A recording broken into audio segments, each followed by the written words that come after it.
Hello बच्चों, एक बार फिर से स्वागत है आप सभी का अपने YouTube चैनल श्री गुरुकुल में। और आज बच्चों हम बात करने वाले हैं क्लास 10th के चैप्टर विद्युत धारा का चुंबकीय प्रभाव के बारे में। और इस चैप्टर का बच्चों मुझे जहाँ तक लग रहा है ये हमारा तीसरा लेक्चर होगा।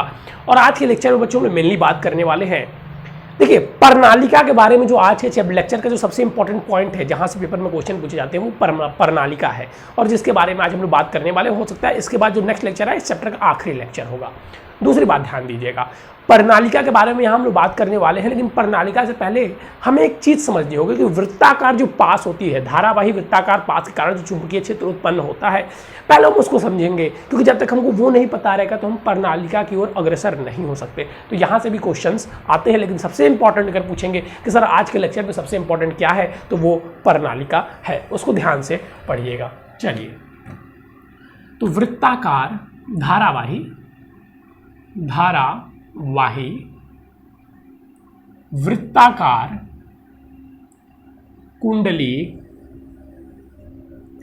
कुंडली के कारण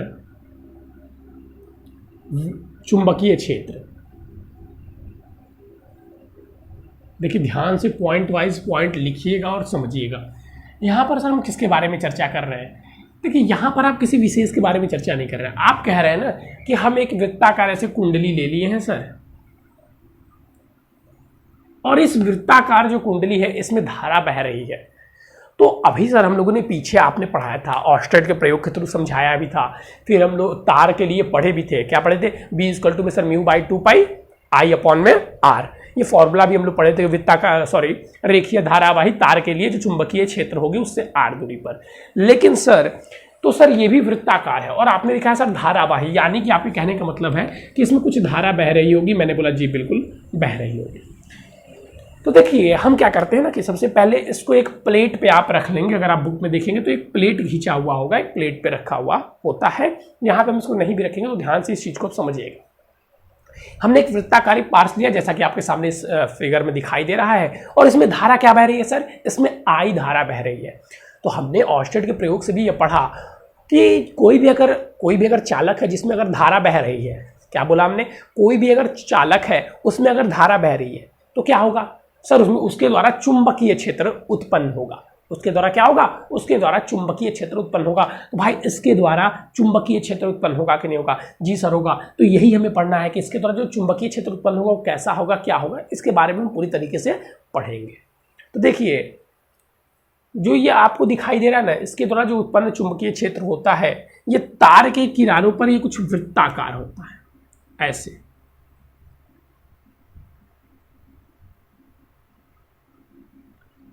कुछ ऐसा, जैसा कि फिगर में आपको मैं दिखाने का प्रयास। और वहीं किनारों की बात की जाए,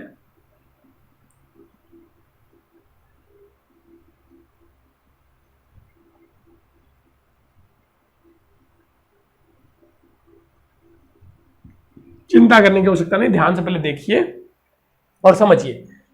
एक सेकेंड, चलिए। हाँ, तो ऐसे सर चुंबकीय क्षेत्र उत्पन्न हो रहा है। तो एक बात ध्यान रखना है, ये कैसे हमको पता चला सर? हम भाई चुंबकीय सुई को लेकर इस तार के पास लाए तो हमें पता चला कि जो चुंबकीय सुई है ये तो भैया यहाँ पर जो वैद्युत बल रेखा, चुंबकीय बल रेखाएं, ये वृत्ताकार है। ये कैसे है? वृत्ताकार है। कैसे है? वृत्ताकार है। और जैसे जैसे हम दूरी बढ़ा रहे हैं, जैसे कि हम यहाँ पे आ रहे हैं, यहाँ पे आ रहे हैं, तो इसकी जो वृत्ताकार, जैसे जैसे हम तार से दूर जा रहे हैं तो जो बल रेखाएं की जो वृत्ताकार है उनका व्यास क्या हो रहा है सर? उनका व्यास बढ़ता जा रहा है। दूरी बढ़ने के साथ साथ बल रेखाओं के वक्रता कम होती जा रहा है, व्यास बढ़ता जा रहा है। तो इससे हम क्या कह सकते हैं कि बल रेखाओं की जो वक्रता है वो क्या होती जा रही है? कम होती जा रही है। बल रेखाओं की जो वक्रता है वो कम होती जा रही है। तो पहला पॉइंट हम लिखेंगे इसके बारे में, क्या पहला पॉइंट हमारा यही रहेगा कि तार के निकट वृत्ताकार कुंडली के, डायरेक्ट यहीं से स्टार्ट करेंगे, कुंडली के पहला पॉइंट, ये उतना इंपॉर्टेंट नहीं है लेकिन लिख लीजिए। तार के निकट चुंबकीय बल रेखाएं, चुंबकीय बल रेखाएं कैसी होती हैं सर? वृत्ताकार होती है।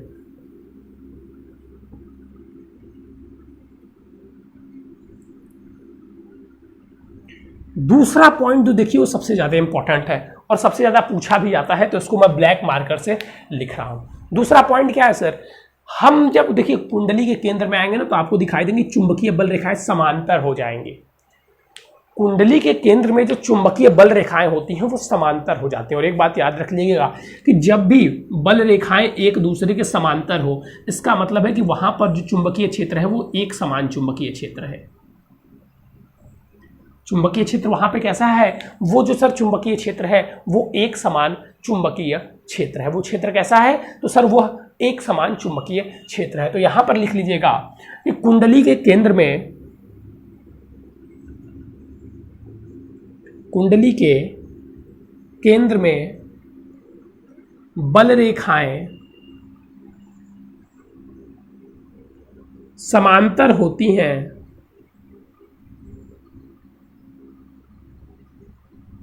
अर्थात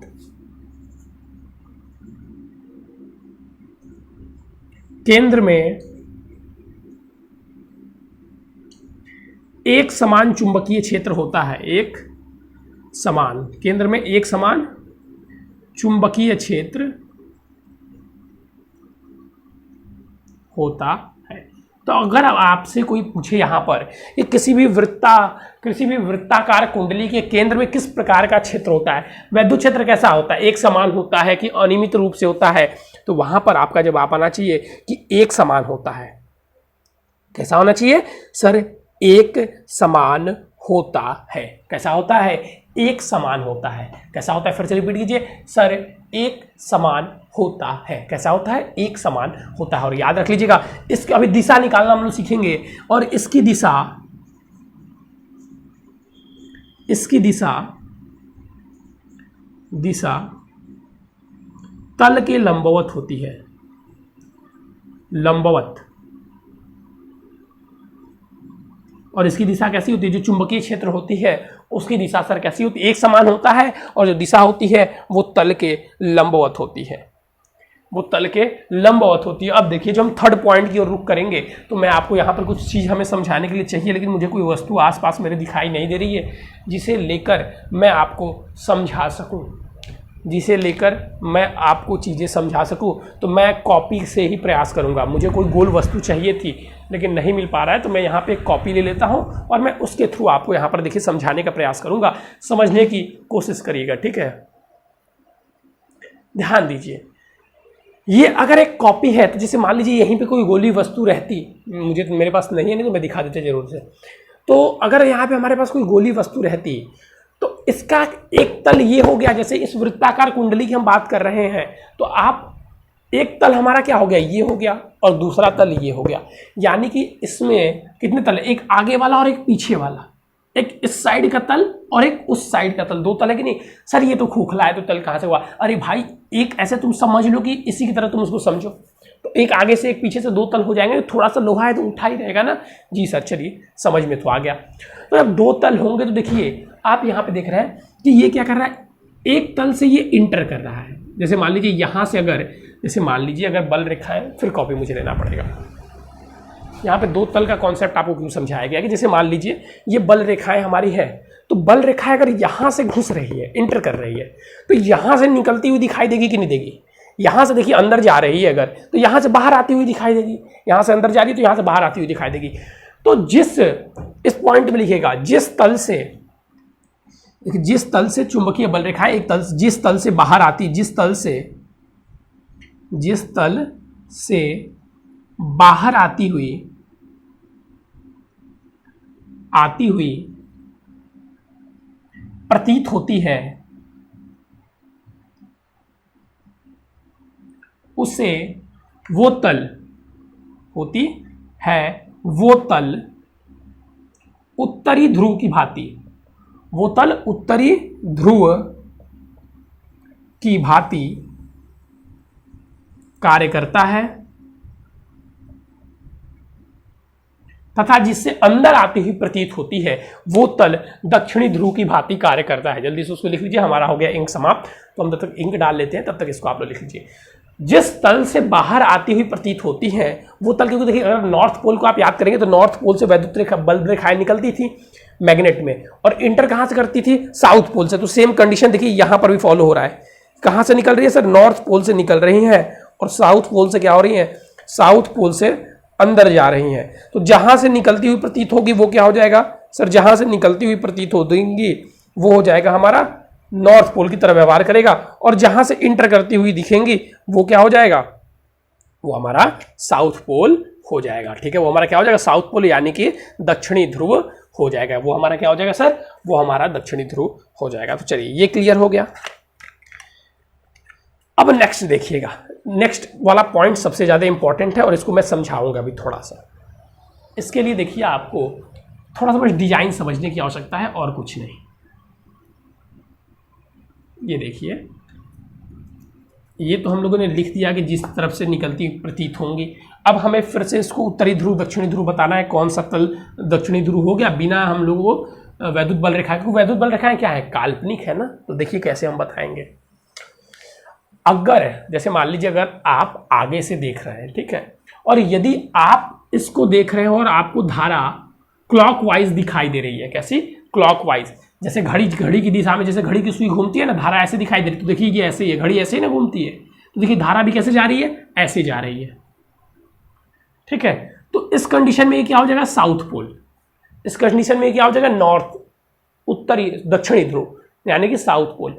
अब अगर घड़ी की विपरीत दिशा में धारा बह रही है, यानी कि धारा ऐसे बह रही है,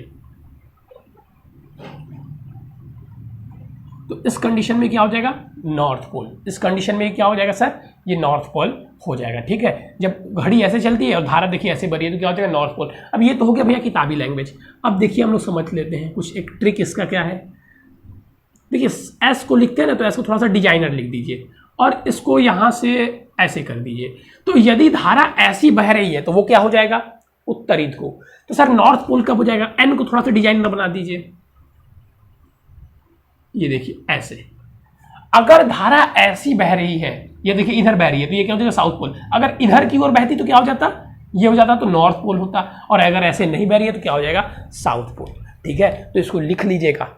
कैसे लिखेंगे सर इसको, अब मैं लिख नहीं रहा हूँ, 2-3 चीजें बतानी है, मैं बता दे रहा हूँ। ठीक है, एक चीज यही बतानी है, इसके बाद से एक चीजें बस और बतानी, तो मैं बोल दे रहा हूँ, आप लोग लिख लीजिएगा। चौथा पॉइंट यहां मैं डाल दे रहा हूं कि यदि जिस तल में कुंडली के जिस तल से धारा घड़ी की दिशा में, घड़ी की सुई की दिशा में प्रतीत होती है या क्लॉकवाइज प्रतीत होती है, वो तल नॉर्थ, वो तल क्या होता है, साउथ पोल, यानी कि दक्षिणी ध्रुव होता है। तथा जो घड़ी की चलने की विपरीत दिशा में देखने पर प्रतीत होती है उसे हम लोग नॉर्थ पोल कहते हैं, यानी कि उत्तरी ध्रुव कहते हैं। ठीक है, चलिए सर ठीक है।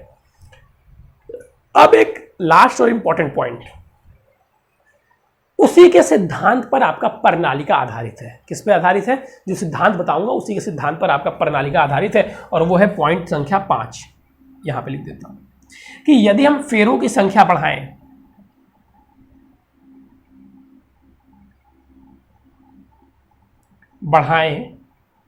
तो यदि हम फेरों की संख्या बढ़ाएं तो चुंबकीय क्षेत्र यानी कि बी बढ़ेगा।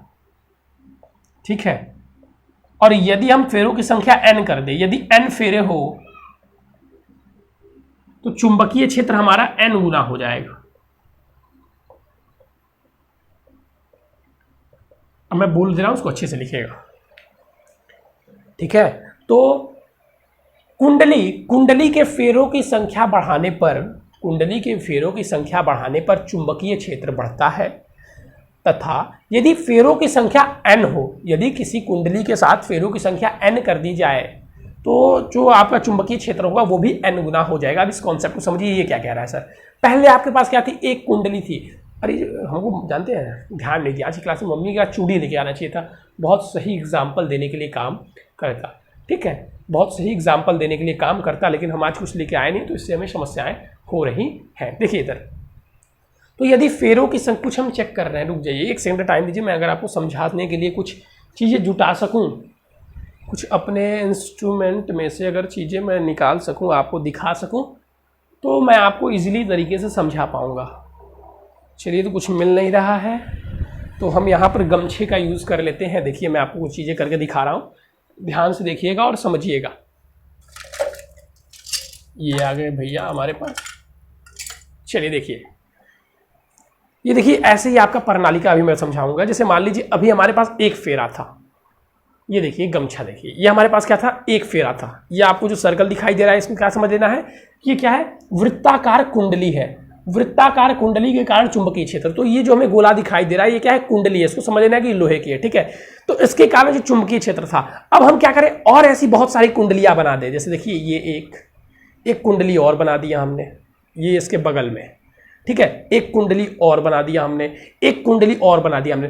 तो जितनी सारी हम कुंडलियां बढ़ाते जाएंगे ना, तो चुंबकीय क्षेत्र जो होगा, देखिए अब यहाँ पे 3 कुंडलियां हो गई, 1 2 और 3। तो जितनी हम कुंडलियों को बढ़ाते जाएंगे, हम जितनी कुंडलियों को बढ़ाते जाएंगे, जो हमारा चुंबकीय क्षेत्र है वो उतना ही बढ़ता जाएगा। और जितने हम कुंडली, जैसे अभी हमने 3 बनाया था, अगर हम n कर देते यानी कि 10 कुंडली कर दे, तो एक कुंडली से जितना चुंबकीय क्षेत्र था, 10 कुंडली करने के बाद से एक कुंडली का 10 से मल्टीप्लाई करेंगे उतना चुंबकीय क्षेत्र होगा, यानी कि 10 गुना हो जाएगा चुंबकीय क्षेत्र 10 फेरे बढ़ाने पर। तो ये था हमारा बच्चों धारावाही वृत्ताकार कुंडली के कारण चुंबकीय क्षेत्र। तो इसको जल्दी से नोट डाउन कर लीजिएगा, क्योंकि अब हम लोग बात करने वाले हैं प्रणालिका के बारे में।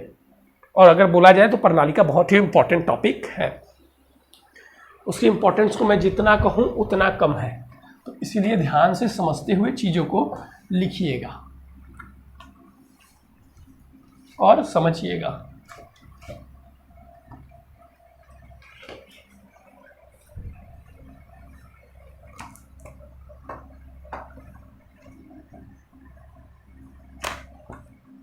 सॉरी कीजिएगा।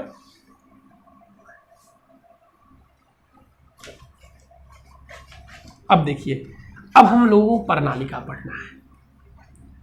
पहले मैं प्रणालिका समझाऊंगा आपको, उसके बाद से हम लोग प्रणालिका को पढ़ेंगे, लिखेंगे, फिर फिगर तो मैं बाद में बनाऊंगा। पहले मैं आपको समझा ही दूं, क्योंकि समझाने के लिए हमको दिख गया एक इंस्ट्रूमेंट, उस इंस्ट्रूमेंट का हम यूज करके आपको समझाएंगे। प्रणालिका क्या होता है सर? प्रणालिका क्या होता है? तो जो अभी हम लोगों ने पढ़ा ना कि वृत्ताकार कुंडली के कारण चुंबकीय क्षेत्र, उसी कुंडली के फेरों की संख्या बढ़ाकर हम एक चीज बना देते हैं जो कि चुंबकीय क्षेत्र बहुत विशाल उत्पन्न कर देता है, उसी को हम लोग प्रणालिका कहते हैं। देखिए अब क्या होता है प्रणालिका, समझिए। ये देखिए, ये क्या है सर? ये हमारा एक कुचालक है। क्या है? कुचालक है। ये हमारा क्या है? कुचालक है। ये जो हमको दिखाई दे रहा है ना, ये एक कुचालक हमारा क्या है? प्लेट है, रॉड है, जो कहना चाहते हैं आप इसको कह सकते हैं, ठीक है। अब ये हमारी क्या है सर? ये हमारी कुंडली है, ठीक है। तो यहां पर देखिए, ये हमारी एक कुंडली, थोड़ा सा मैं नीचे कर देता हूं। ये देखिए, अगर मैं आपको इस पे दिखा पा रहा हूं क्लियर, तो यहाँ पे एक कुंडली, कुछ व्हाइट चीजें होती तो और ज्यादा क्लियर दिखाई देता। स्पष्ट रूप से दिखाई दे रहा है? हाँ सर, स्पष्ट रूप से दिखाई दे रहा है, कोई बात नहीं है। चलिए एक सेकेंड, हमको दिखाई दे रहा है अपना फेविकोल, वो मिल जाता तो और हाँ क्लियर हो जाता ना। चलिए, ये व्हाइट पे, क्योंकि इस पे अच्छे से दिखाई नहीं दे रहा है, क्योंकि ये भी ब्लू है ना। देखिए इसको, ये देखिए, ये हमारा क्या है? एक कुचालक है। एक कुचालक ये पदार्थ है, ये जो रॉड है क्या है? कुचालक है। अब प्रणालिका को ध्यान से समझिएगा।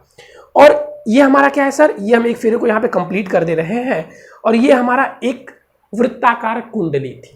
तो हम क्या करते हैं, एक कुचालक प्लेट पर बहुत सारी वृत्ताकार कुंडलियां बना देते हैं। ये देखिए, बहुत सारी वृत्ताकार कुंडलियां ऐसे ऐसे बनाते जाते हैं। फेरों की संख्या बढ़ाते जाइए, कुंडलियां अपने आप बनती जाएगी। ये देखिए, फेरों की संख्या को हम बढ़ा रहे हैं, यानी कि बहुत सारी कुंडलियां बना दे रहे हैं। देखिए, जैसा कि आप देख पा रहे हैं, ठीक है। ऐसे ही आप लोग देखिए, ऐसा ही सेम होता है प्रणालिका। ये देखिए, कुंडलियों की संख्या यहाँ पे हम बढ़ाते जा रहे हैं, कुंडलियों की संख्या यहाँ पे हम बढ़ाते जा रहे हैं। बहुत सारी यहाँ पे फेरों की संख्या होती है, ठीक है। जितने ज़्यादा रहेंगे, क्योंकि अभी हम लोग पीछे पढ़ के आए हैं कि फेरों की संख्या जितनी ज़्यादा रहेगी, उतनी ही ज़्यादा जो चुंबकीय क्षेत्र होगा वो हमारा क्या होगा? उत्पन्न होगा। चुंबकीय क्षेत्र क्या होगा सर? उतना ही उत्पन्न होगा। तो ये देखिए प्रणालिका है। सॉरी, माफ़ कीजिएगा। अरे यार, ये भी मतलब चाह रहा है कि सर आप हमारा यूज़ कर रहे हैं तो अच्छे से कीजिए। चलिए भाई, देखिए, तो हमारा थोड़ा सा भी देखने में अच्छा नहीं लग रहा होगा, उसके लिए माफ़ी चाहूँगा। सेम देखिए, ऐसा ही होता है प्रणालिका। ये यहाँ पे कुंडलियाँ लपेटी हुई होती है, ठीक है। ये जैसे आप लोग देख रहे हैं, कुंडलियाँ लपेटी हुई होती हैं ऐसे। एक कुंडली थी, देखिए 1 2 3 4, यहाँ पे जैसे हम लोगों ने कुंडलियों को यूज़ किया है, ऐसे ही कुंडलियाँ एक लपेटी हुई होती हैं। और जिस चीज़ पर लपेटी हुई होती है, मतलब लगाई हुई होती है, तार, जैसे ये तार था ना, वो रहेगा आपका तांबे का तार रहेगा, उसके ऊपर पॉलिश होता है। और ये देखिए, ये क्या था सर? ये कुचालक था, यानी कि इसमें से धारा प्रवाहित नहीं हो सकती है। अब देखिए इसका रीज़न क्या था, अब रीज़न को समझिए बारीक। अच्छा, फिर मैं उसको लेना पड़ेगा ना, उसको मुझे लेना पड़ेगा आपको समझाने के लिए, वो चीज़ भी। रुक जाइए एक सेकेंड, फिर से मुझे बनाना पड़ेगा, फालतू में हम लोगों ने उसको कट कर दिया। देखिए अब कुछ बच्चे कहेंगे सर ये कुचालक रखने की क्या आवश्यकता है, ये कुचालक रखने की क्या आवश्यकता है। तो देखिए यहाँ पे हम लोग क्या दिखाई दे रहा है, ये तार इस पर लपेटा गया है, ये तार इस पर क्या किया गया है सर, लपेटा गया है। तो देखिए अगर हम इसको कुचालक नहीं रखते हैं तो ये फिर कुंडली रह जाएगी, कुंडली रह जाएगी सर, कुंडली रह जाएगी। मतलब कहने का मतलब है कि धारा इसमें तुम दोगे तो ये पूरी इसमें आ जाएगी ना, जो पूरा तुम ये सर्कल ले रहे हो, जो तुम पूरा ये बेलन ले रहे हो, ये तो पूरा बेलन में चली जाएगी, तो ये कुंडली की तरह काम ही नहीं करेगी। तो ये जो हमारा पदार्थ होता है ये क्या होता है, पूरा कुचालक होता है। क्या होता है, पूरी तरीके से कुचालक होता है, यानी कि इसमें धारा का प्रवाह नहीं हो सकता है, इसमें धारा का प्रवाह नहीं हो सकता है। चलिए अब हम लोग फिगर, इसी चीज़ को देखिए मैं फिगर के जरिए बना रहा हूँ, इसी चीज़ को मैं आपके ब्लैक बोर्ड पे बनाऊंगा, ध्यान दीजिएगा, ठीक है। अब ध्यान दीजिएगा, इसी चीज़ को मैं आपके ब्लैक बोर्ड पे, कुचालक बेलनाकार पाइप। तो कुचालक हम लोगों ने ले लिया सबसे पहले, एक कुचालक बेलनाकार पाइप, जैसा कि मैंने आप लोगों को लेकर भी दिखाया। ये हो गया सर कुचालक, एक बेलनाकार पाइप। अब इस कुचालक बेलनाकार पाइप पे हम क्या करते हैं कि जो कुंडलियां थी, अभी हमने आपका दिखाया सर, आपने दिखाया था सर कुंडलियां, आपने क्या दिखाया था, कुंडलियां। अब एक समान लंबाई की विद्युत रोधी तारों को, तांबे के तारों को हम लोग लपेटते हैं ऐसे,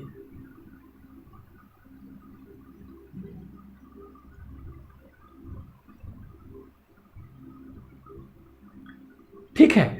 विद्युत रोधी तारों को हम लोग क्या करते हैं, लपेटते हैं। ये इसको हटा दीजिएगा, माफ कीजिएगा, इसमें ऐसे कर दीजिए। ये हो गई हमारी सर प्रणालिका। एक चीज देखिए, हमने कुछ यहां पे चीजें यूज की है। ये जो क्या है, जो बेलन है वो क्या है, कुचालक है, और ये जो तार है ये तांबे की है और विद्युत रोधी है। अब सर विद्युत रोधी का मतलब, विद्युत रोधी का मतलब यह है कि एक दूसरे से ये संपर्क में आएंगी तब भी धारा का प्रवाह नहीं करेंगे। इनके ऊपर एक पॉलिश चढ़ाई हुई होती है, तार के ऊपर विद्युत रोधी, जैसे प्लास्टिक का तार होता है ना, उसको आपने वैसा नहीं होता है, इस पर थोड़ी सी पॉलिश, उतनी पॉलिश हो जाएगी तो फिर दिक्कत हो जाएगी, थोड़ी सी चुंबकीय क्षेत्र कम हो जाएगी। जैसे आपका तार होता है, टच करने पर आपको करंट लगता है, बाहर से नहीं लगता है, सेम चीज। तो ये विद्युत रोधी इनको कर दिया जाता है। तो ये बन गया हमारा प्रणालिका, इस प्रकार से होता है। और अब हम आगे क्या करते हैं कि जब हम इसमें धारा बहाते हैं, इसमें हम क्या करते हैं सर, इसको हम वैद्युत धारा देते हैं। मान लीजिए सेल ये हमारे पास था, अब इस सेल के थ्रू हम इसको क्या देंगे, वैद्युत धारा देंगे। तो इसके द्वारा क्या, इसमें क्या होने जाएगी, इसमें सर धारा उत्पन्न होने लगेगी, इसमें सर धारा उत्पन्न होने लगेगी, इसमें धारा उत्पन्न होने लगेगी। अब जब धारा उत्पन्न होगी तो क्या उत्पन्न होगा सर, चुंबकीय क्षेत्र, चुंबकीय क्षेत्र। अब लिखिए प्रणालिका की परिभाषा, क्या उत्पन्न होगा, चुंबकीय क्षेत्र, और इसी को हम लोग क्या कहते हैं, और इसी को हम लोग प्रणालिका कहते हैं, इसी को हम लोग क्या कहते हैं, प्रणालिका कहते हैं। तो लिखिएगा भैया प्रणालिका, परिभाषा, प्रणालिका की परिभाषा आप लोग खुद लिखेंगे, खुद लिखेंगे मतलब मैं बोल दे रहा हूं। प्रणालिका, एक कुचालक बेलनाकार, एक कुचालक बेलनाकार पाइप पर, पाइप लिखिए, ये एक कुचालक बेलन पर, एक कुचालक बेलन पर तांबे की विद्युत रोधी तारों को लपेटकर एक संरचना, तांबे के, देखिए सेम चीज जो मैं देख रहा हूं वही बोल रहा हूं जो आपको बताया गया है, क्या कि किसी कुचालक बेलनाकार पाइप के ऊपर उसकी लंबाई के अनुदिश एक समान रूप से विद्युत रोधी तांबे के तारों को लपेटकर बनाई गई बहुत अधिक फेरों की कुंडली प्रणालिका कहलाती है। बहुत अधिक कुंडली प्रणालिका कहती है। एक कुचालक बेलनाकार आकृति पर उसकी लंबाई के लंबवत तांबे की कुचालक तारों को लपेटकर बनाई गई फेरों की अत्यधिक संख्या वाली कुंडली को प्रणालिका कहते हैं। क्या कहते हैं, प्रणालिका कहते हैं। ठीक है सर, अब ये बताइए सर, इसमें कुछ चीजें हमें बता दीजिए। तो देखिए प्रणालिका में भी हम बात करेंगे चुंबकीय क्षेत्र की। तो ये कैसे काम करता है जानते हैं, एक तरफ से निकलेगा ऐसे, जैसे चुंबकीय क्षेत्र होता था,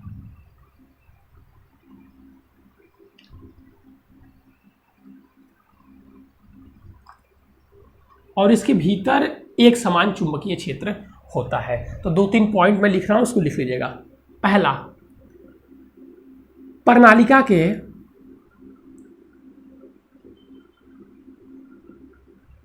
अक्ष के अनुदिश यानी कि भीतर, ठीक है, अक्ष के अनुदिश, प्रणालिका के अक्ष के अनुदिश, प्रणालिका के अक्ष के अनुदिश चुंबकीय क्षेत्र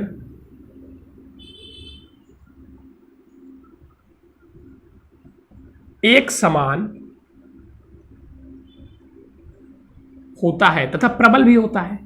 क्या होता है? अब देखिए, जब चुंबकीय क्षेत्र एक समान है, ध्यान समझिएगा, चुंबकीय क्षेत्र जब एक समान है, ठीक है, चुंबकीय क्षेत्र जब एक समान है तो चुंबकीय बल रेखा क्या होगी? समांतर होगी। तो प्रणालिका के अक्ष के अनुदिश चुंबकीय क्षेत्र एक समान होता है तथा चुंबकीय रेखाएं पास पास होने के कारण प्रबल भी होता है। चुंबकीय बल रेखाएं पास पास होने के कारण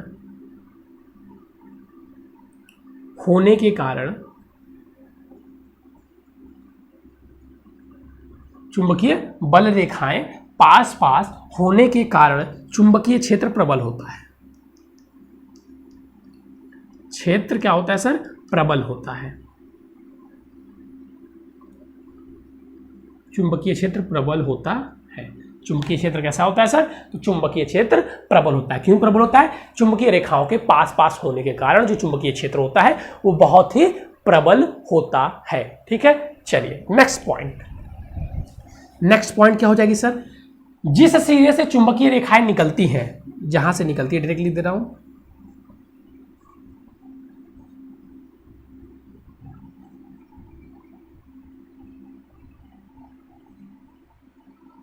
आप बढ़िया से लिखेंगे।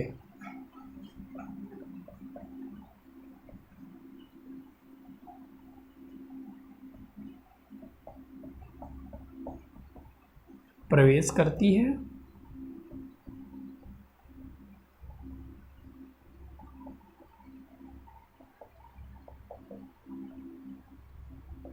जिस सिरे से निकलती है उसे उत्तरी ध्रुव और जिस सिरे से प्रवेश करती है उसे दक्षिणी ध्रुव कहेंगे। ठीक है, जिस सिरे से निकलती है उसे उत्तरी ध्रुव और जिस सिरे में प्रवेश करती है उसे दक्षिणी ध्रुव कहेंगे। ठीक है, अब यहाँ पे देखिए, फिर वही कॉन्सेप्ट यहाँ पे भी लगाइएगा।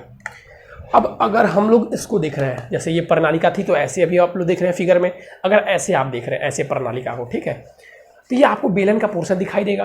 अब यदि इसमें धारा क्लॉकवाइज है तो ये क्या हो जाएगा? क्या हो जाएगा सर? क्लॉकवाइज है तो यानी घड़ी की घूमने की दिशा में है तो क्या हो जाएगा? South pole. और यदि हम ऐसे कर दें, यदि ऐसे कर दें, अब इसमें क्या है? घड़ी घूमने की विपरीत दिशा में है, तो यदि सर घड़ी की घूमने की विपरीत दिशा में है तो इस स्थिति में क्या हो जाएगा? North pole. तो ये भी अपने शब्दों में आप लिख लेंगे। ठीक है, जो उसमें हमने पॉइंट लिखवाया था सेम वही पॉइंट इसमें भी रिपीट होगा। सबसे ज़्यादा सर इंपॉर्टेंट क्या है? तो सबसे ज़्यादा इंपॉर्टेंट पहला वाला इसमें पॉइंट है। ठीक है, सबसे इंपॉर्टेंट क्या है? पहला वाला पॉइंट है। चलिए नेक्स्ट अब हम लोग आगे बात करेंगे। अब आगे देखिए, प्रणालिका द्वारा उत्पन्न चुंबकीय क्षेत्र की तीव्रता को बढ़ाना, कैसे हम इसको बढ़ा सकते हैं, किन किन बातों पर निर्भर करती है? 3 बातों पर निर्भर करती है, बहुत इंपॉर्टेंट है, लिख लीजिएगा तीनों, ये मैं भी लिखूंगा। प्रणालिका द्वारा उत्पन्न चुंबकीय क्षेत्र किन बातों पर निर्भर करता है? प्रणालिका द्वारा उत्पन्न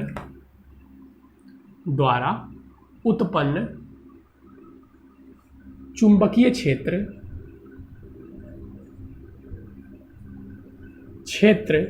की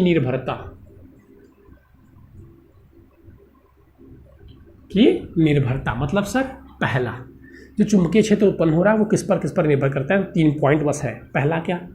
पहला हमारा है सर फेरों की संख्या पर, कुंडली के फेरों की संख्या पर। दूसरा क्या है सर? दूसरा वैद्युत धारा पर, कुंडली में प्रवाहित वैद्युत धारा पर। प्रवाहित वैद्युत धारा पर और ये क्रोड पर, क्रोड पर डायरेक्ट लिख दीजिए क्रोड, या क्रोड पर भी आप लिख सकते हैं, या क्रोड की प्रकृति पर, क्रोड पर, या हाँ क्रोड लिख दीजिए, क्रोड पर या क्रोड के पदार्थ पर। अब देखिए क्या क्या होता है, तीनों चीजें मैं आपको यहाँ पे लिख के बताऊंगा, ध्यान से देखिएगा और समझिएगा। पहला चीज है, अगर फेरों की संख्या बढ़ाते हैं तो चुंबकीय क्षेत्र बढ़ेगा। लिख लीजिएगा, मैं डायरेक्ट लिख देता हूँ, बढ़ाने पर बढ़ता है, फेरों की संख्या बढ़ाने पर, फेरों की संख्या बढ़ाने पर क्या बढ़ता है, चुंबकीय क्षेत्र यानी कि बी बढ़ता है, और घटाने पर घटता है। निर्भर करने के लिए पूछा है तो बताएंगे, फेरों की संख्या बढ़ाने पर बढ़ता है तथा फेरों की संख्या, प्रणालिका के फेरों की संख्या बढ़ाने पर, प्रणालिका में कुंडली के फेरों की संख्या बढ़ाने पर चुंबकीय क्षेत्र बढ़ता है, तथा प्रणालिका में कुंडली के फेरों की संख्या घटाने पर चुंबकीय क्षेत्र घटता है। आप इस प्रकार से लिखेंगे। दूसरा, कुंडली में प्रवाहित वैद्युत धारा पर, तो धारा बढ़ाने पर बढ़ता है, चुंबकीय क्षेत्र बढ़ता है, तथा घटाने पर घटता है, तथा घटाने पर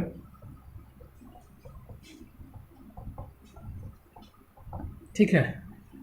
अब देखिए ये क्रोड क्या होता है, तो क्रोड देखिए बेसिकली क्या होता है, कोई भी अगर हम लौह पदार्थ ले ले उसको प्रणालिका के बीच रख दे, कोई भी क्या है लौह पदार्थ है, जो कि हम कह सकते हैं चुंबकीय पदार्थ, लौह चुंबकीय पदार्थ हम कोई ले ले और उसे प्रणालिका के भीतर बीच में रख दे, तो उससे चुंबकीय क्षेत्र संकेंद्रित हो जाता है। इसके बारे में बहुत जानने की आपको जरूरत नहीं, तो उससे चुंबकीय क्षेत्र बढ़ जाता है। ठीक है, तो यदि हम लौह चुंबकीय पदार्थ प्रणालिका के बीच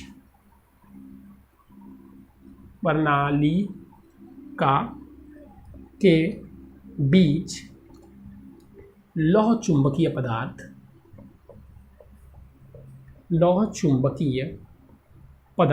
प्रणालिका के बीच लौह चुंबकीय पदार्थ रखने पर चुंबकीय क्षेत्र बढ़ता है।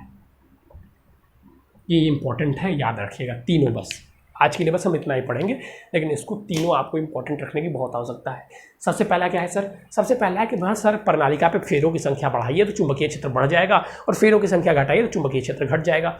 दूसरा क्या है सर, दूसरा कह रहा है कि भाई वैद्युत धारा बढ़ाओ तो चुंबकीय क्षेत्र बढ़ जाएगा, वैद्युत धारा घटाओ तो चुंबकीय क्षेत्र घट जाएगा। तीसरा क्या कह रहा है सर, कह रहा है कि अगर प्रणालिका के बीच लौह चुंबकीय पदार्थ रख देते हो, क्या रख देते हो सर, लौह चुंबकीय पदार्थ रख देते हो, तो जो आपका चुंबकीय क्षेत्र है वो बढ़ जाएगा। लौह चुंबकीय पदार्थ का क्रोड, लौह चुंबकीय पदार्थ रखते हो नहीं, लौह चुंबकीय पदार्थ का क्रोड